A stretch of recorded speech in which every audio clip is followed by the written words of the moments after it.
Have you ever thought that, like, delegating stuff could actually be holding you back? Like, it's supposed to make us more efficient, right? Right. So get ready for a deep dive. We're going to be looking at an article from the Spiritual Seek called Delegating Responsibilities, a Spiritual and Psychological Examination. Oh. And today we're exploring the unexpected ways delegating might hinder personal and even spiritual growth. Yeah, what's really interesting about this article is it goes beyond just the productivity aspect of delegation. Oh, It kind of dives into the psychological effects. It argues that even small, everyday tasks can impact us more than we realize. Okay, so how could, like, just handing off something as simple as, like, scheduling an appointment or picking up groceries have such a profound impact? Well, think about it. Like, every time you delegate, you're essentially handing off a piece of responsibility. And the article points to some psychological research that shows this can create a subtle sense of dependency.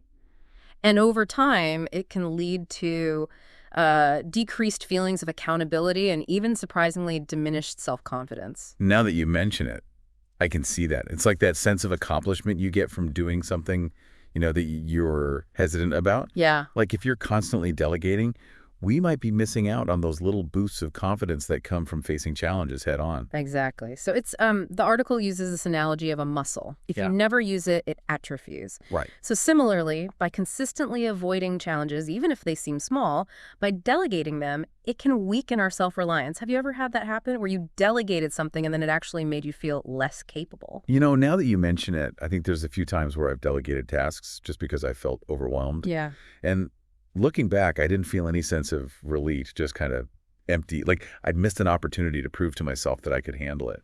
Yeah, that's that subtle psychological effect that the article's talking about. Right. And then it gets even more interesting because the article goes on to explore how this pattern of delegating, if we're not careful, can actually create a spiritual roadblock. Wait, a spiritual roadblock. I have to admit, that's not a connection I would have made. How does delegating tie into our spiritual growth? Well, many spiritual traditions emphasize personal responsibility and introspection. Right. It's about taking ownership of our actions, thoughts, and emotions. It's about looking inward and doing the work to grow and evolve. So the article argues that if we're constantly delegating parts of our lives, especially those that challenge us, we're inadvertently outsourcing opportunities for this kind of inner work. Okay, I see. So, like, if we're always passing off the tough stuff, we're never really engaging with the parts of ourselves that need the most attention and growth. Precisely. And again, it's not to say that delegating is inherently bad or wrong, but the article encourages us to ask ourselves, are we delegating for efficiency, or are we unconsciously using it to avoid discomfort, challenges, maybe even deeper self-reflection? Yeah, that's a great point. It's like, are we letting fear of discomfort dictate how we're approaching our lives, even on a spiritual level? Yeah. That's something I think everyone needs to think about for a second. Absolutely.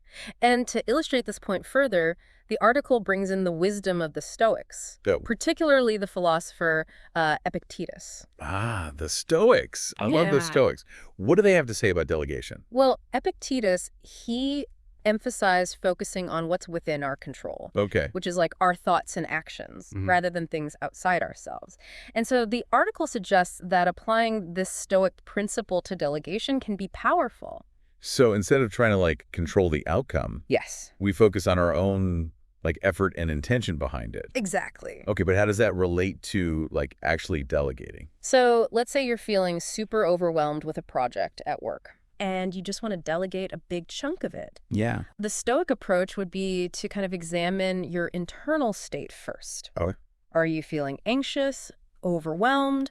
Are you avoiding certain aspects of the project out of fear? So by acknowledging these feelings, you can then start to gain control over them rather than letting them control you. Right. And then you might find that you have more inner resources to handle it than you initially thought. Wow, that's a really different way of looking at it. Instead of seeing delegation as a way to escape responsibility, it's like we can use it to practice self-awareness and build our resilience. Exactly. And what's interesting is that this concept of self-reliance isn't unique to Stoicism. Okay. It pops up in a lot of different spiritual traditions, like Buddhism, for example, where the emphasis on mindfulness and self-awareness is like front and center. Oh, yeah. In Buddhism, you have to take responsibility for your karma. Exactly. Like, you can't delegate that away. Exactly. And that kind of brings us to another really interesting point in the article, this idea of False prophets. Hmm. Now, before you go thinking about, like, prophets in the religious sense, Right.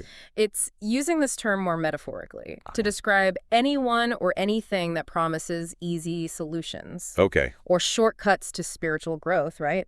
Bypassing the inner work that's required. I see. So it's like those self-help gurus who say, if you just buy my course, you will reach enlightenment. Exactly. But it's never that easy. It's never that simple. Right. And so the article argues that this tendency to over-delegate can actually make us more susceptible to these false prophets. Okay. Because when we become used to handing off responsibilities, seeking external solutions, we might be less discerning Right. and not recognize when something is truly beneficial versus when it's just a quick fix that keeps us stuck.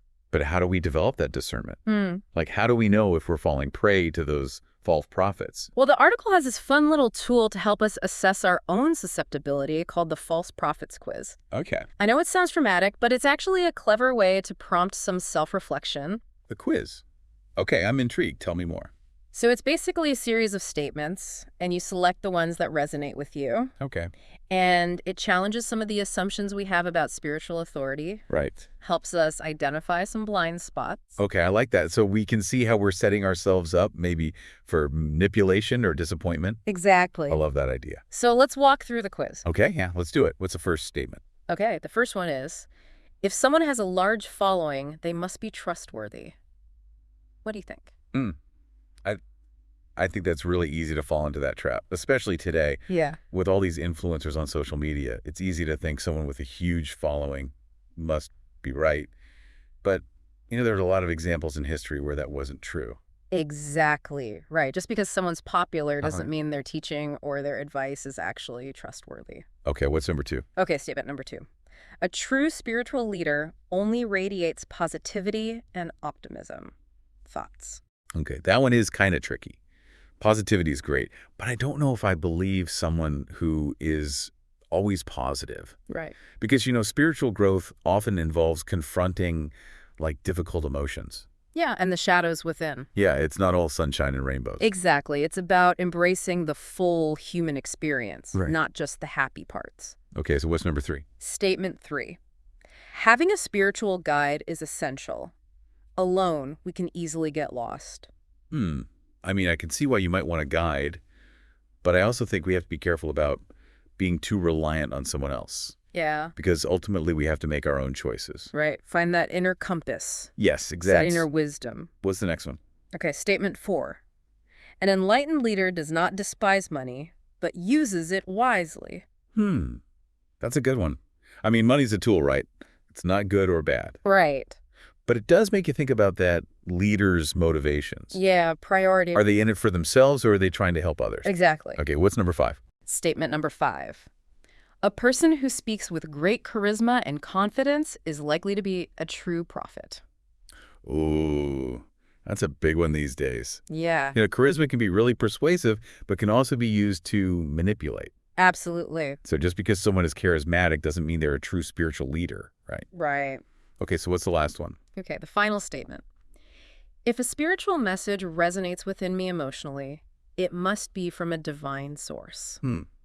Yeah, I've definitely felt that before. Like a teaching that really hits you in the feels, but, maybe our emotions aren't always the best guide. Right, exactly. Okay, so we've gone through all 6 statements. Yes. So what happens next? Well, the quiz says to count how many statements you selected. Okay. And if you picked like 0 or 1 statement, you're considered immunized Immunized. against false prophets. Okay, so you're pretty discerning. Yes. You're not easily swayed. Not easily swayed. Okay, what if you picked more? If you selected like 2 or 3, it means you're not totally immune.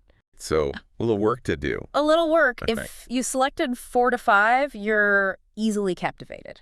So you might be more likely to fall for those promises of quick enlightenment. Yes, exactly. Okay, and what about all 6? If you checked all 6 boxes, you're ideal prey.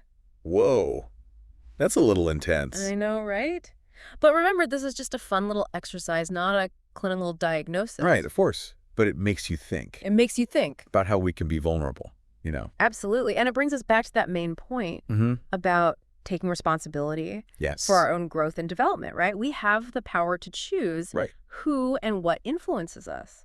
This whole conversation has been so eye-opening for me. I'm already thinking about areas in my own life where I could be delegating a bit too much. Yeah. Not just tasks, but also my personal growth. Yeah. Yeah, it's easy to think, oh, they can do this better, or I don't have time. Yeah, we all fall into those traps. But Well, what if we changed how we look at it? Like, instead of seeing these things as burdens, yeah. we saw them as chances to grow, to learn more about ourselves. Mhm. What if the thing you're dreading is actually the key to a new level of self-understanding? That's a really cool way to look at it. Yeah, flip the script Yeah. on those voices in your head that tell you to run away. Exactly. And remember, taking ownership doesn't mean you gotta do everything yourself. Right. It's more about being aware. Okay. Why are you delegating? Mm-hmm. Maybe you ask for help Yeah. in a way that makes you stronger, not more dependent. Or Right. maybe you realize, oh, I'm just using this to avoid being uncomfortable. This whole deep dive has been, mind-blowing. Good. I'm thinking about one area Yeah. where I delegate a lot, Uh-huh. and I wonder if taking back some control there Mm-hmm. would, help me grow in ways I didn't expect. I think you should explore that. Yeah. And for everyone listening, Yeah. think about where you delegate habitually. Mm-hmm. What happens if you take some of that back? Maybe there's a deeper purpose there. Yeah. Or a new path to explore spiritually. This has been such a good reminder Yeah, that growth can be hiding in unexpected places. it really can. Maybe the next challenge you face isn't something to run from, Mhm. but a chance to, step into your own strength. Absolutely embrace those challenges. They can transform you. Thanks for joining us on this deep dive. Thanks for having me. And until next time, keep exploring.